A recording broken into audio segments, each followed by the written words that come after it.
Hello everyone, you are welcome to NM creative learning channel जिस पे कि nursery से लेके क्लास 5 तक की सभी सब्जेक्ट की वीडियो अवेलेबल होती हैं। और आज इस वीडियो में मैं आपको पढ़ाने जा रही हूँ सभी textual exercises and question answers of the lesson who will be Ningthou. This is for class 5th English subject Marigold Unit 10. Let us start the video. This is the future queen of the state. Now we will discuss the question answers. Question number 1 is, name the place in Manipur where the Ningtho and Lima ruled. Manipur के उस जगह का नाम बताइए जहाँ निंगथो और lemma राज्य करते थे। यह है निंगथो और यह है Leima. Ningthou and Leima ruled in the land of Kangleipak in Manipur. क्या था जगह का नाम? Kangleipak. Now question number 2, why did the people of Kangleipak love their king and queen. Kangleipak के लोग अपने किंग और क्वीन से इतना प्यार क्यों करते थे? वाई का मतलब क्या होता है? क्यों। तो चलिए, people of Kangleipak love the king and queen because they love the people.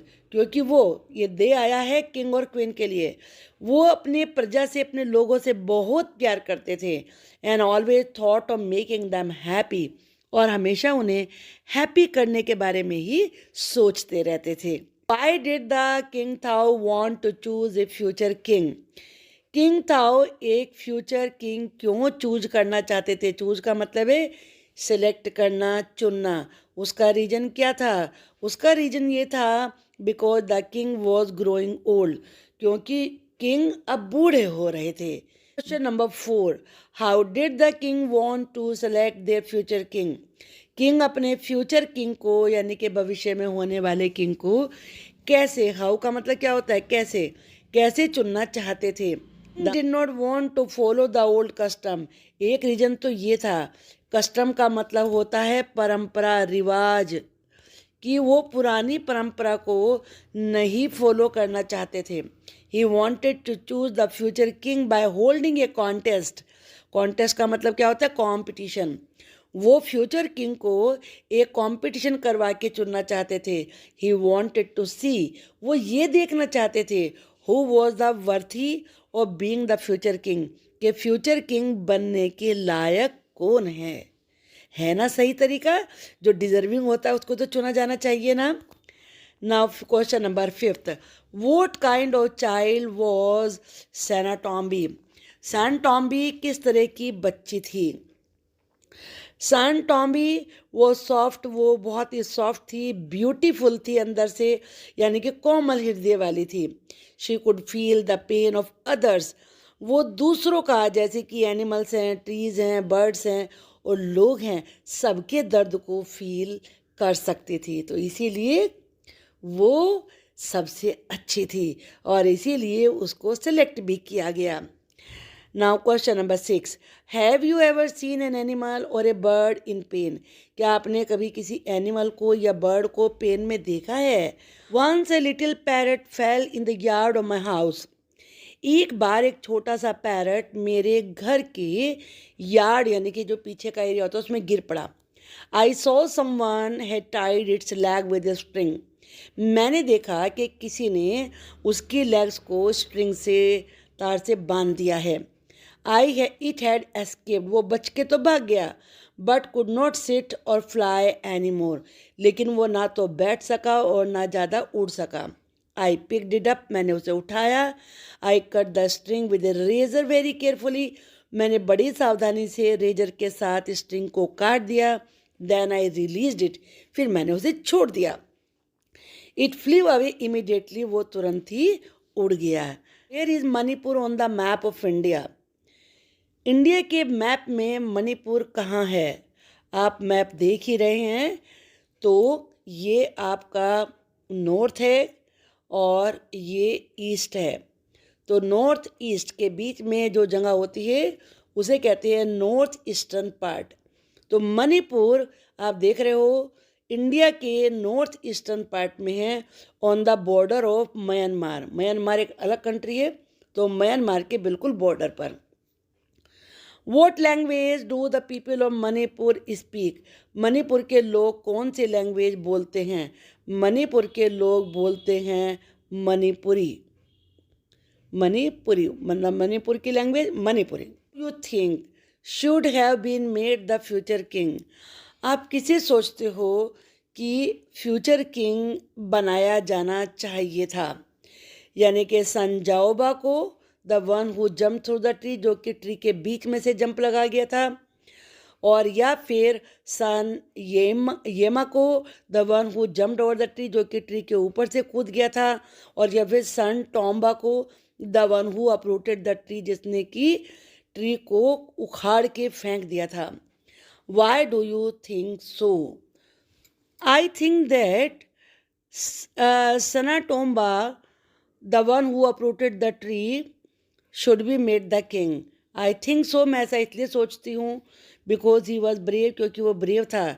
He completed and won the contest, उसने कॉन्टेस्ट को पूरा भी किया और साथ में जीत भी लिया। Now next question, who was made the future queen? Future queen किसे बनाया गया एंड वाई, और क्यों बनाया गया?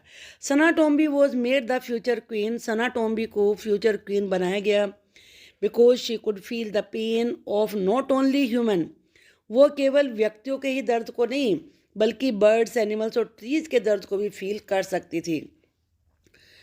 से aloud the following names in your mother टंग।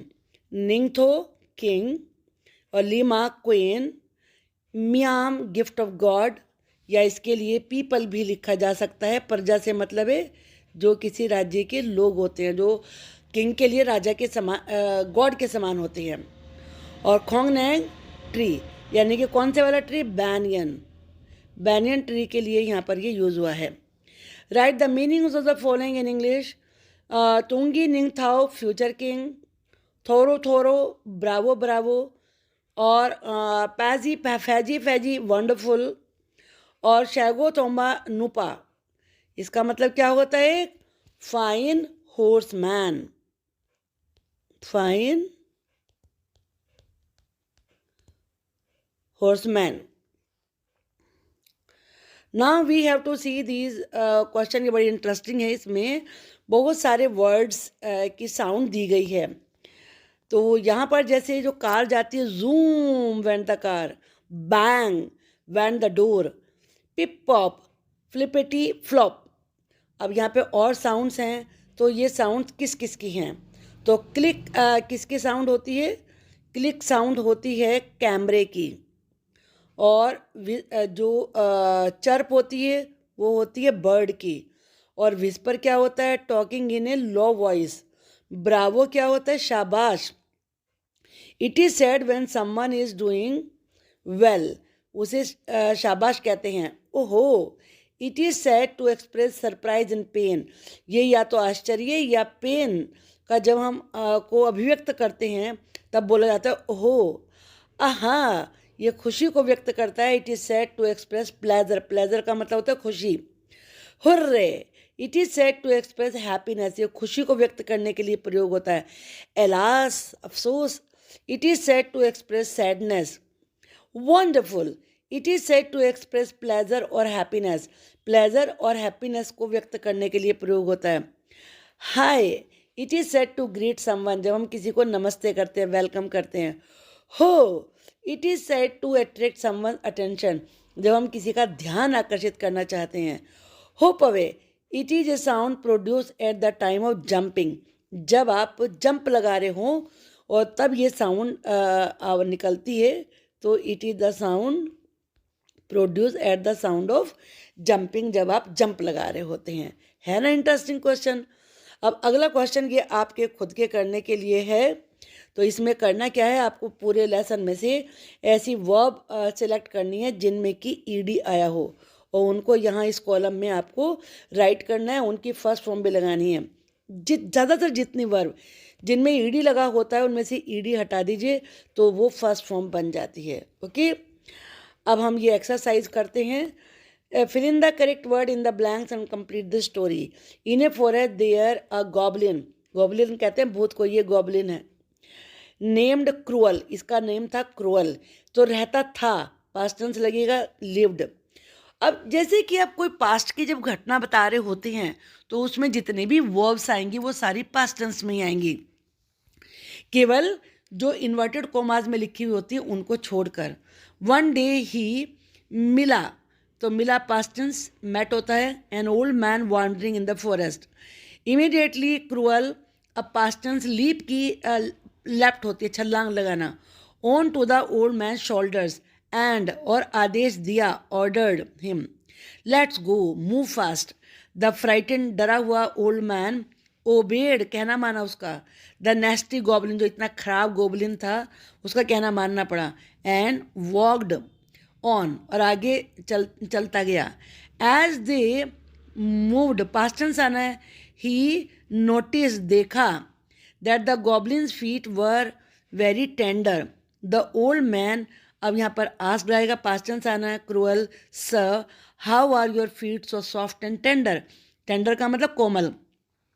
तुम्हारे फीट इतने सॉफ्ट, मुलायम और कोमल क्यों हैं. क्रूअल रिप्लाइड, जवाब दिया. I have taken a wow, मैंने एक शपथ खाई है.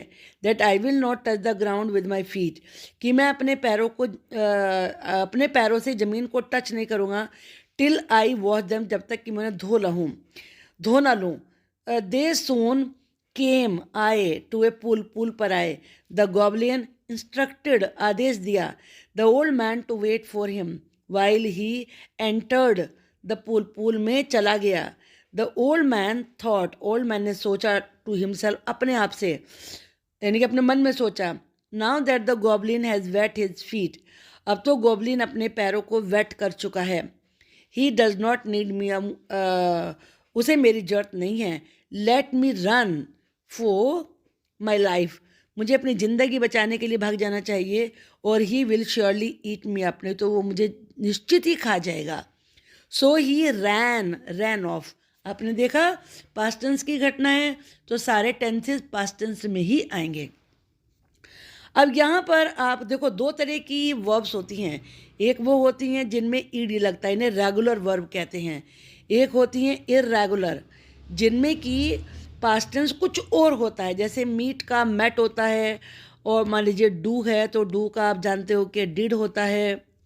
गो है, गो का वेंट होता है. तो आपको लेसन में से इस तरह की इरेगुलर वर्ब भी ढूंढनी है और साथ में ईडी वाली वर्ब भी ढूंढनी है. उनको यहाँ पे राइट करना है. ओके, ये आपके करने के लिए है.